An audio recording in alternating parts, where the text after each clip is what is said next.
rekan-rekan media sekalian yang saya hormati, baru saja pemerintah dalam hal ini Kementerian Koordinator Politik Keamanan beserta jajaran dalam hal ini adalah TNI, Polri, dan Kemendagri, dan yang tergabung di dalam Des Pilkada serentak beserta KPU telah melakukan koordinasi dalam rangka evaluasi dan pengecekan kesiapan akhir pelaksanaan tahap pencoblosan Pilkada serentak tahun 2024.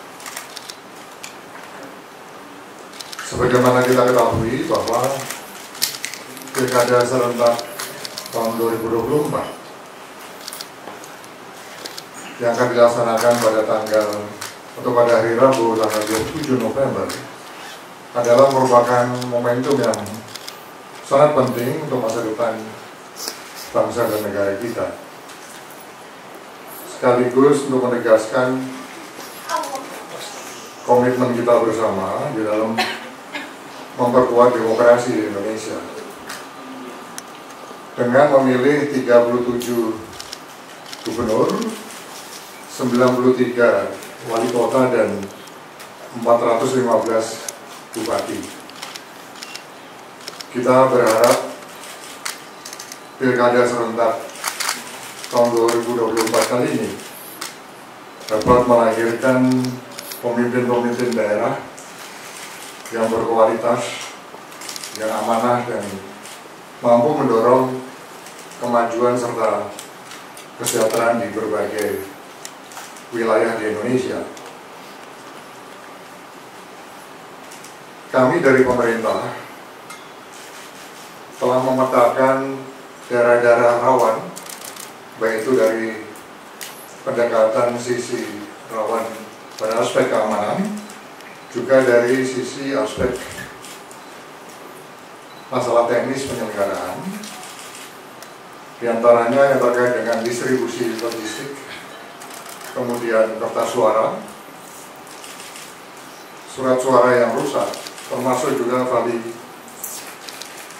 yang terkait dengan daftar pemilih tetap, termasuk pemetaan di daerah-daerah rawan bencana. Ada rawan bencana karena gunung berapi, yaitu di Lewotobi, lagi-lagi di NTT, maupun juga di Gunung Ibu yang ada di Maluku. Banjir dan tanah longsor akibat musim hujan yang berkepanjangan, seperti di Sumatera Utara. Sehingga dengan antisipasi dan terhadap pemetaan-pemetaan kerawanan tadi, kita harapkan pesta demokrasi Pilkada serentak tahun 2024 ini akan dapat berlangsung dengan aman dan lancar. KPU dan Bawaslu serta kementerian dan lembaga terkait, termasuk TNI dan Polri, terus secara intens melakukan sinergi kerjasama untuk memastikan Pilkada serentak tahun 2024 ini bisa berlangsung dengan transparan, jujur, dan adil. Kualitas pilkada tentunya juga sangat ditentukan oleh netralitas dari seluruh penyelenggara, termasuk di dalamnya adalah aparat keamanan, ASN, pejabat-pejabat daerah sampai dengan tingkat desa. Terlebih hal ini telah dikuatkan oleh keputusan MK nomor 136 PUU 12 Romawi 2024 tentang sanksi pidana bagi aparat yang tidak netral. Nah, oleh karenanya Kemenko Polhukam selaku penanggung jawab Des Pilkada beserta Mendagri bersama TNI dan Polri terus melakukan langkah-langkah mengkoordinasikan untuk memastikan stabilitas keamanan dan politik dengan menangani setiap potensi gangguan dan potensi ancaman yang dapat mengganggu pelaksanaan Pilkada serentak tahun 2024. Oleh karenanya pada hari ini jajaran Kemenko Polhukam telah melaksanakan rapat koordinasi dengan Ketua KPU dan seluruh jajaran daripada Des Pilkada serentak ini untuk memastikan kembali kesiapan akhir untuk masuki tahap pencoblosan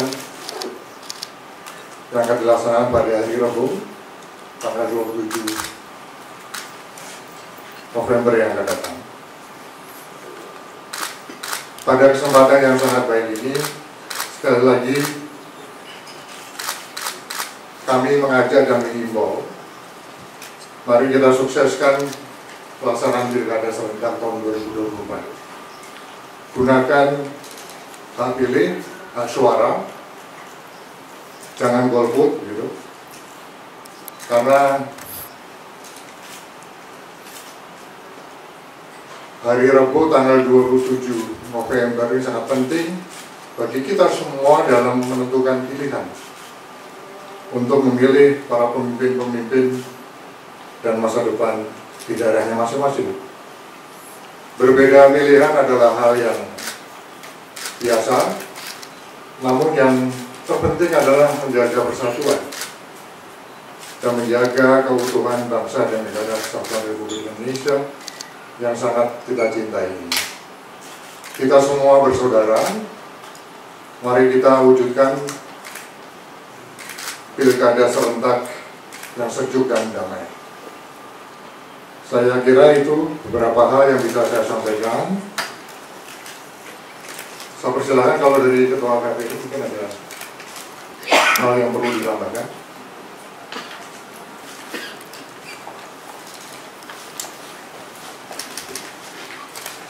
Terima kasih Pak Menko, teman-teman media yang saya hormati. Pada siang sore hari ini kami dari KPU Republik Indonesia secara lengkap memang melakukan koordinasi dan juga audiensi ke Menko Polhukam kaitannya dengan memastikan persiapan pelaksanaan pemungutan dan penghitungan suara pemilihan serentak 2024. Pada kesempatan yang baik ini, KPU perlu menyampaikan bahwa secara teknis kami telah menyiapkan pelaksanaan tahapan pemungutan dan penghitungan suara Pilkada serentak 2024 yang nanti akan kita laksanakan Rabu 27 November 2024 di 37 provinsi, 14 kabupaten dan 93 kota di seluruh Indonesia. Kami ingin menyampaikan ada 103 paslon gubernur dan wakil gubernur, 1169 paslon bupati dan wakil bupati, serta 285 paslon wali kota dan wakil wali kota, dengan total pasangan calon 1.557 paslon. Terkait pemilihan dengan satu paslon atau calon tunggal, terdapat 37 paslon, satu paslon gubernur dan wakil gubernur, dan 31 paslon bupati dan wakil bupati, serta 5 paslon wali kota dan wakil wali kota. Berdasarkan daftar pemilih tetap nasional sebanyak 203.657.354 pemilih yang akan menggunakan hak suaranya dengan komposisi 101.654.993 atau 49,91% laki-laki dan 102.11.361 atau 50,9% perempuan yang nanti akan menggunakan hak pilih di 435.296.000 TPS. Berdasarkan DPT tersebut terdapat 52.318.841 atau 25,69% Gen Z atau dan juga 67.731.281 atau 33% pemilih milenial. Kemudian ada 55.069.832 atau sebanyak 27,04% generasi X, dan juga 25.799.756 atau 12,67% baby boomer, dan juga 2.073.744 atau sebanyak 1,34% pre-boomer. Sementara itu untuk pemilih pemula yang usia di bawah 30 tahun sebanyak 61.108.169 atau 30,01%. Sedangkan untuk pemilih disabilitas totalnya 951.812 atau 0,47%. Teman-teman sekalian, KPU juga telah menerbitkan peraturan KPU nomor 17 tentang pemungutan dan penghitungan suara pada saat pilkada nanti, dan juga KPU sudah menerbitkan keputusan nomor 1774 tahun 2024 tentang pedoman teknis pelaksanaan pemungutan dan penghitungan suara dalam pemilihan gubernur dan wakil gubernur, bupati dan wakil bupati, serta wali kota dan wakil wali kota. Untuk selanjutnya, untuk mendukung proses rekapitulasi suara, KPU juga telah menyiapkan sistem informasi rekapitulasi suara atau Sirekap dengan beberapa perbaikan, dengan beberapa pengembangan yang kami siapkan dalam pilkada ini. Sirekap adalah alat bantu yang kami siapkan untuk para pihak lebih cepat mengetahui hasil suara dan rekapitulasi perolehan suara. Sistem informasi ini terdiri dari 3 aplikasi dengan fungsi sebagai berikut. Pertama, Sirekap Mobile sebagai alat bantu KPPS dalam mendokumentasikan hasil penghitungan suara. Kedua, Sirekap Web sebagai alat bantu PPK, KPU atau KIP Kabupaten Kota, dan KPU Provinsi atau KIP Aceh dalam pelaksanaan rekap penghitungan perolehan suara. Dan ketiga, Sirekap Info Publik sebagai sarana publikasi hasil penghitungan perolehan suara dan proses rekap hasil penghitungan perolehan suara kepada masyarakat luas.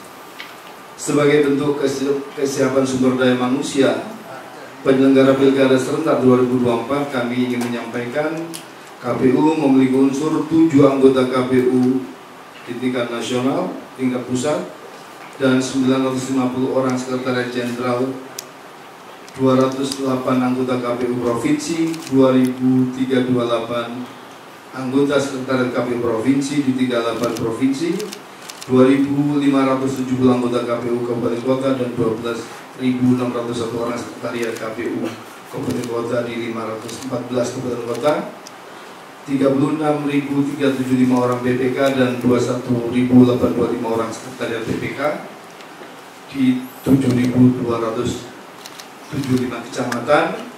Kemudian kita juga punya 251.265 orang PPS dan 251.265 orang sekretariat PPS di 83.755 desa kelurahan, serta 3.047.072 orang KPPS dan 870.592 petugas ketertiban di 435.296 TPS. KPU Provinsi dan KPU Kabupaten Kota juga melaksanakan pelantikan dan BIMTEK sudah kami lakukan semua. Sampai hari ini sudah siap semua, dan berdasarkan monitoring logistik per 24 November pukul 17.00 WIB, surat suara Pilgub yang dibutuhkan sebanyak 206.9.450 lembar telah terpenuhi sebanyak 99,99%. Sedangkan surat suara pemilihan bupati dan wakil bupati sudah terpenuhi sebanyak 201.539.680 lembar atau sebesar 99,79%. Atas kekurangan tersebut saat ini sedang dalam proses pemenuhan, insya Allah sekarang sudah selesai. Kemudian dari total kotak suara juga demikian, telah terpacking 83669 atau 98,39% dan telah dilakukan distribusi ke PPK. Dari total kotak suara yang telah distribusi telah diterima PPK sebanyak 47,92%. Jadi hari ini dari PPK, besok PPK ke desa dan distribusi ke TPS, dan besok juga akan dibuat TPS untuk persiapan pelaksanaan pemungutan suara di 27 November atau hari Rabu.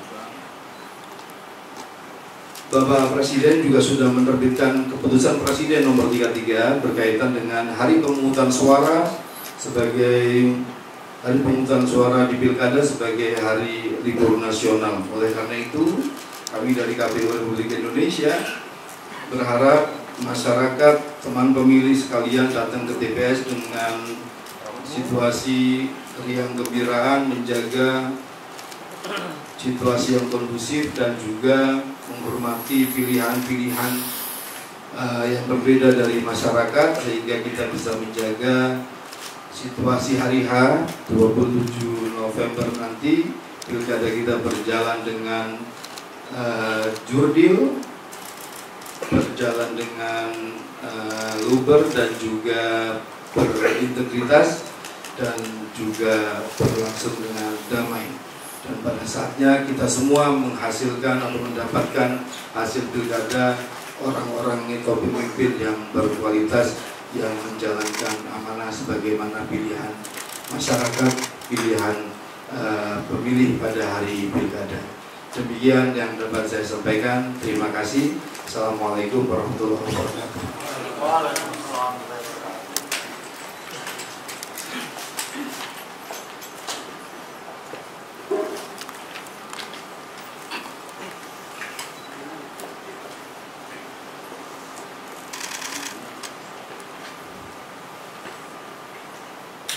Ikan sepat, ikan gabus ya. Yang tepat makin bagus. Rekan-rekan media sekalian, demikianlah penjelasan yang dapat disampaikan oleh pemerintah melalui Des Pilkada serentak tahun 2024. Dalam kesempatan ini, sekali lagi pemerintah menyampaikan hari Rabu tanggal 27 November tahun 2024 adalah merupakan tahap pencoblosan pemungutan suara. Pemerintah juga telah menetapkan pada hari Rabu tanggal 27 November tersebut sebagai hari libur nasional. Oleh karenanya, sekali lagi kami seluruhnya menghimbau dan mengajak pada seluruh lapisan masyarakat untuk ikut berpartisipasi aktif, datang ke TPS, ikut mensukseskan dengan mencoblos pilihannya masing-masing. Mari kita wujudkan pilkada yang aman, damai, kemudian jurdil. Silakan gunakan hak suara kita masing-masing dengan sebaik-baiknya. Sekali lagi jangan golput guna memilih dan menentukan pemimpin-pemimpin daerah kita demi masa depan daerah kita masing-masing. Tetap jaga persatuan dan jaga keutuhan bangsa dan negara ini. Mari kita wujudkan pilkada serentak yang sejuk, yang damai dan jurdil. Sekian dan terima kasih. Wassalamualaikum warahmatullahi wabarakatuh. Satu ya, silakan. Kita pegang mic dulu ya, silakan ya. Kami itu izin sambil dari Jawa Barat bertanya beberapa hal terkait dengan kesiapan pilkada ini. Tadi sudah disampaikan oleh Ketua KPU bahwa logistiknya itu sudah nyaris selesai semua. Terkait logistik pilkada ini, khusus untuk distribusinya sejauh ini sudah sampai mana, karena ada beberapa yang memang masih perjalanan dan sebagainya. Itu yang pertama. Yang kedua, terkait dengan usulan DPR beberapa waktu lalu disampaikan bahwa KPU nantinya diusulkan untuk menjadi lembaga ad hoc gitu Bapak. Itu menurut Pak Menko bagaimana? Terima kasih Pak. Yang nyambung Pak pertanyaannya.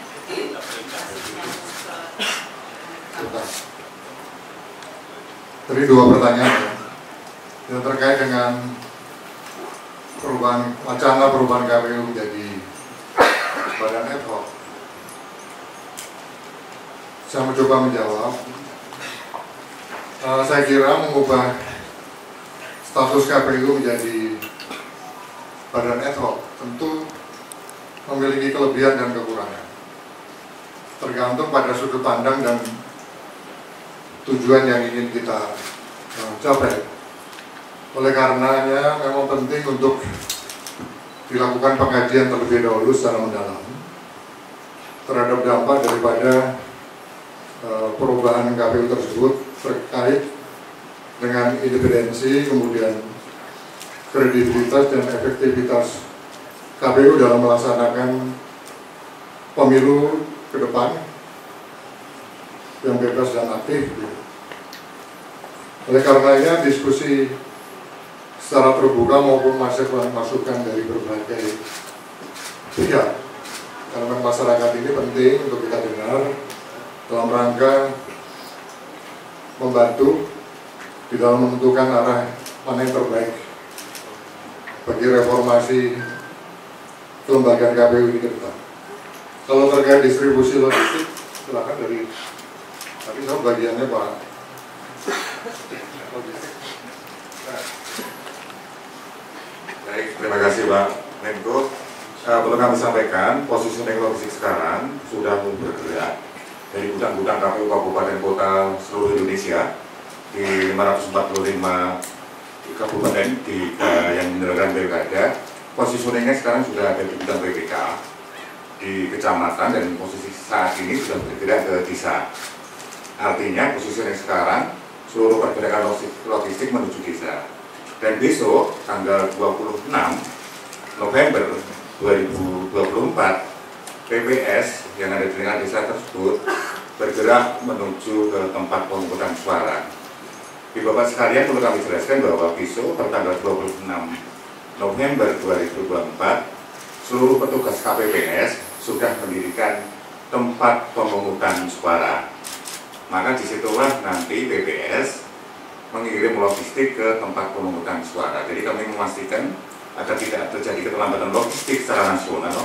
Kami memantau di tingkatan KPU RI melalui KPU provinsi bahwa menjamin untuk tanggal 26 logistik sudah harus bergerak sampai di tingkat TPS, sehingga pilkada serentak 2024 ini bisa tepat waktu.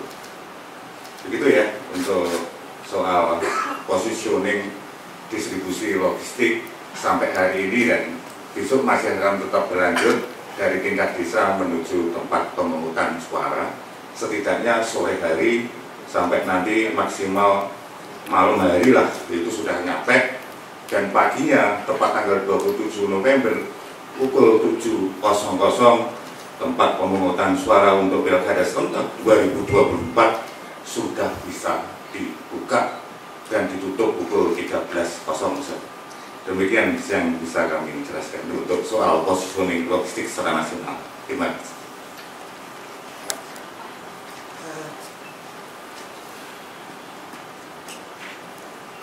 Untuk masalah logistik yang terakhir dengan bantuan dari Satgas TNI, distribusi di Nabire pun sudah bisa terlaksana, artinya semua sudah siap, dan pemerintah sudah secara mendukung kesiapan daripada KPU. Kesimpulan rapat hari ini siap untuk pelaksanaan pilkada serentak pada hari Rabu tanggal 27 November yang akan datang atau lusa. Silakan. Terima kasih Bapak, nama saya Genta dari Antara. Pertanyaannya ada dua Pak. Pertama terkait kesiapan, yang soal ini Pak, ini apa namanya, kan kemarin sempat di monitor beberapa daerah rawan gitu ya Pak untuk pilkada, dan jika kita bicara soal worst case skenario nih Pak, ada misalkan beberapa daerah yang secara serentak juga kerusuhannya itu terjadi berbarengan. Bagaimana kesiapan aparat penegak hukum kita TNI Polri dalam mengantisipasi kerusuhan, potensi kerusuhan yang berlangsung secara serentak juga Pak.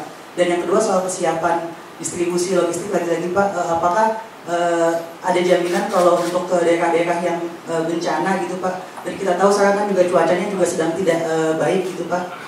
Apakah juga akan bisa tepat waktu sampai ke mereka sehingga masyarakat itu punya hak pilih juga nanti saat tanggal 20 November. Terakhir ini Pak, soal mungkin pertanyaannya bisa Bapak respon atau mungkin pihak KPU soal OTT salah satu paslon di Bengkulu Pak, itu dia jika menyalonkan tetap maju mencalonkan diri, apakah pencalonannya sah, dan jika terpilih nanti apakah juga itu akan sah juga Pak? Terima kasih. Terkait dengan kesiapan dari hasil rapat koordinasi pada hari ini, memang ada beberapa wilayah yang terkendala dengan potensi ancaman di bidang bencana, khususnya banjir, karena ini musim hujan yang cukup tinggi. Prediksi BMKG itu sampai bulan Februari. Ada beberapa wilayah di Sumatera Utara, kemudian juga di Jawa Timur, termasuk Kalimantan Tengah, yang mengalami banjir bandang. Dan ini memerlukan beberapa pergeseran titik TPS dan sebagainya. Kalau yang menyangkut logistik tadi sudah disampaikan, intinya semua sudah siap. Tinggal mendorong itu ada tahapannya. Tadi dari Pak Kogam itu sudah menyampaikan bahwa besok itu akan didorong di tingkat desa, kemudian setelah TPS jadi malamnya langsung didorong ke TPS. Hal lain yang terkait dengan masalah kontingensi,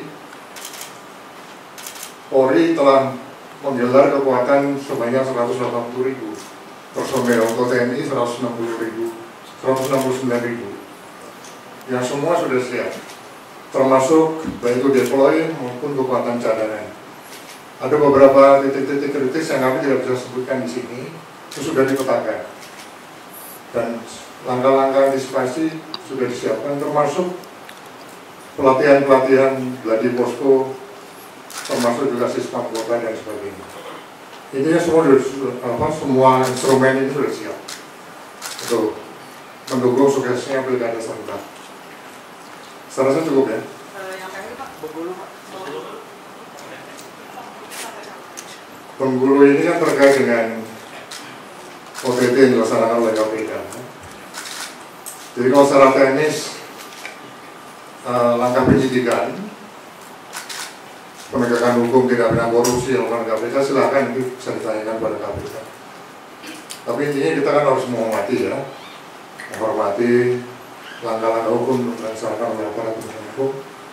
Dalam hal ini adalah KPK. Mengenai proses hukum dan sebagainya silakan bisa tanya ke sana. Terkait dengan status, silakan dari KPU bisa menjawab.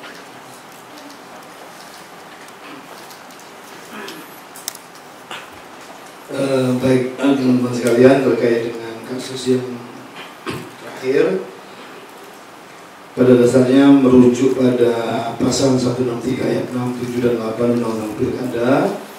Secara normatif kami ingin menyampaikan dalam hal calon gubernur atau wakil nantinya terpilih ditetapkan menjadi yang terpilih tersangka pada saat pelantikan, yang bersangkutan tetap dilantik menjadi gubernur dan wakil gubernur.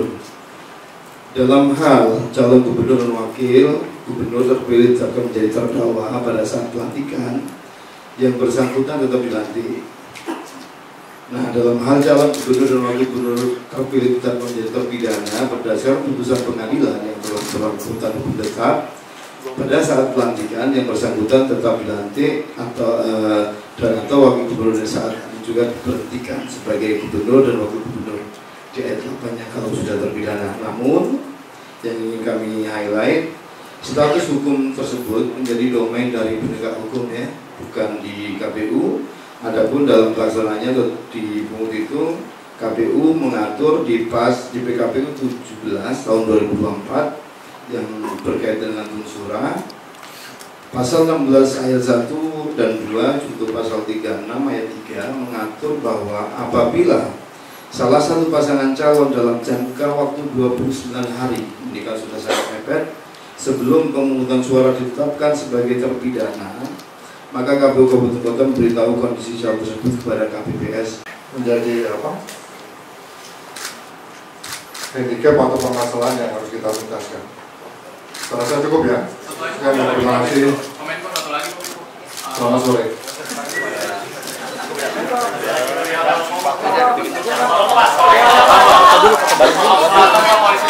Tembak polisi